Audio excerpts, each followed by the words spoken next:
కూడా చూడకుండా విచక్షణ రహితంగా కొట్టారు సార్.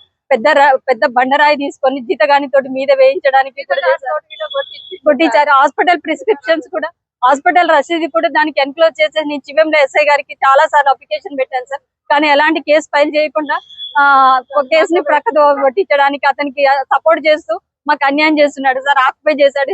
ఇటు విషయమే నేను చివెంల సూర్యాపేట కలెక్టర్ ఆఫీస్ లో కూడా నేను పెట్టాను. సూర్యాపేట కలెక్టర్ సారు దాన్ని ఎంజాయ్మెంట్ సర్వే చేయమని చెప్పారు. అయినా కూడా ఎంజాయ్మెంట్ సర్వే చేయకుండా ఎంజాయ్మెంట్ సర్వే చేశామని చెప్పి మా భూమిని ఆక్రమించి మమ్మల్ని అన్యాయం చేస్తున్నారు సార్. మెయిన్ రోడ్ కుందమ్మా, లోపల ఉందా? కొంచెం లోపలికి ఉంటుంది సార్. అంటే ఎంత ఇల్లు చేసేది ఉందమ్మా? ఇది తెలియదు సార్. అది మాకు నా తాతల నుంచి వస్తున్న భూమి సార్. మీ తాతల నుంచి మీకు వచ్చినప్పుడు ఆయనకు కబ్జా చేసే రైట్స్ లేవు కదమ్మా? లేవు సార్. అయినా కూడా అది దౌర్జన్యంగా ఆక్రమించాడు సార్. ఇదే విషయమే. అంటే ఇప్పుడు అక్కడ తహసీల్దార్ గానీ అక్కడ కోర్టు గానీ ఏం చేస్తుందమ్మా మరి? సొంతం అయితే వాళ్ళు ఇప్పించే బాధ్యత వాళ్ళదే కదా. తహసీల్దార్ ని కూడా కలిసాం సార్. సర్వే చేస్తామన్నారు.